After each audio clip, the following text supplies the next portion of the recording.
Malaysian Airlines may be considering changing its name. No surprise, this after a series of air disasters that's left hundreds and hundreds of people dead. The carrier's commercial director says the Malaysian government is already assessing the airline's future, and that process is expected to move faster after the shoot-down of flight MH17. The airline has lost about 35% of its value in just the last couple of months. In the wake of the MH17 disaster, many airlines are reconsidering where they fly. For example, Emirates Airlines is among them. The carrier announced it will stop flying over Iraq to protect against threats from militants on the ground. The airline says that it may take a few more days as they reroute all flights from flying over the country of Iraq. For more on the industry changes for the airline industry, I'm joined by Seth Kaplan. Again, he's the managing partner of Airline Wiki. Seth, good to see you. We talked about this last time. Why don't airlines simply just avoid these areas? It seemed to be very logical. There wasn't a huge oil impact. They would just simply have to go around. Is that crazy? Yeah, Phil, there are, quite frankly, simply just a lot of areas that if you try to eliminate any risk at all that you have to avoid. So, very much a judgment call here. But in fact, airlines have, in fact, been saying, we want more guidance. We want, instead of these, you might want to think twice about flying all of these places. Tell us really what to avoid, especially after what did happen in Ukraine. Yeah, I think here's what's shocking is that, first of all, this hasn't happened, at least in recent memory. And now that it has happened, that changes the entire risk dynamic of actually flying. If you have two flights, one flies over Ukraine and one doesn't fly to Ukraine, it's pretty obvious that I would pick the one that doesn't fly over Ukraine, right? I mean, it doesn't seem to be there's not a dilemma here.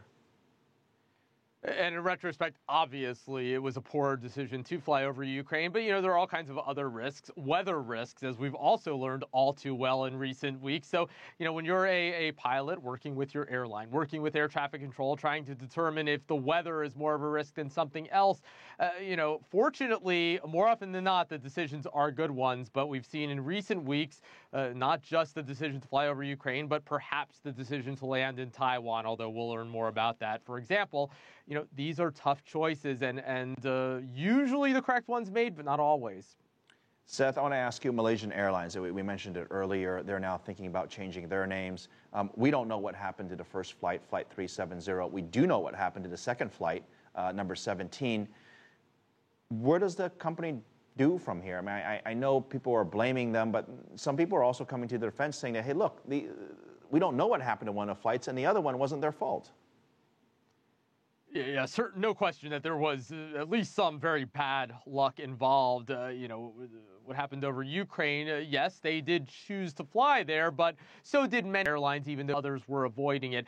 Clearly, at this point, they're unsustainable by themselves. So it's going to take a lot of government support to keep them going. There is precedent in the world for turning around an airline like that, but not a ton of precedent. And, as you said, perhaps rebranding. There's been talk of perhaps merging with an airline called AirAsia X, a long-haul arm of a rather successful low-cost carrier, AirAsia, also based in Malaysia. So lots of scenarios, but they do need something. They can't just keep going on their current trajectory. That's rather clear. We had a spate last week where I think 3 or 4 days we had 3 or 4 accidents. 2 were weather-related, as you mentioned. And look, I like flying, but there are a lot of folks who are kind of on the fence about flying. They're already nervous when everything is fine. What do you tell those folks to say that, hey, look, this all makes me too nervous about flying? How do you calm them down?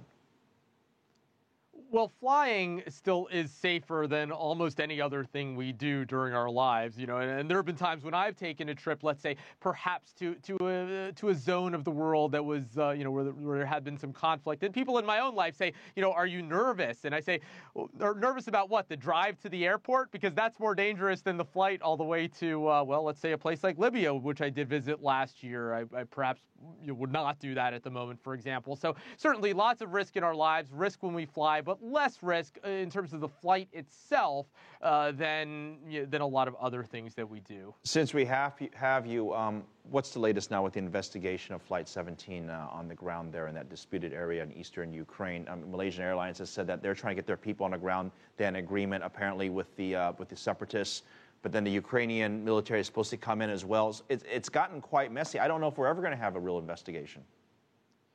I don't know either, Phil. I mean, the fortunate thing here, if you can say anything's fortunate about an absolutely awful situation, is that we already know so much more about what happened there than we knew, for example, about 370. Again, just the fact that we are dealing with a debris field, that we know where it is. It's on land, not in the water, and so forth. So, many of the questions are really more geopolitical questions, questions about who fired the missile, for example, not necessarily questions that would be answered by anything on the ground there. But no question, Phil, this is far from an ideal situation for investigators.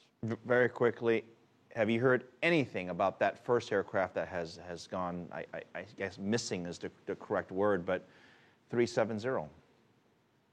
Phil, we are really just about as far away as ever from finding it. As you know, as the weeks went on, certainly certain indications that helped narrow down the field, but still narrowing it only to a degree that, unprecedented, being able to find an aircraft in those circumstances. We talked, you might remember back then, about the fact that, you had situations that were so much more was known, and yet it took years to find, for example, that Air France aircraft off the coast of Brazil. In that situation, 2 years to find an aircraft where basically everybody knew more or less where it went down. So, here you're still talking about perhaps not being able to narrow it down within hundreds of miles. Rather daunting. It's really amazing with all the technology that we have today. Seth Kaplan, it's good to see you from Fort Lauderdale. Thank you very much.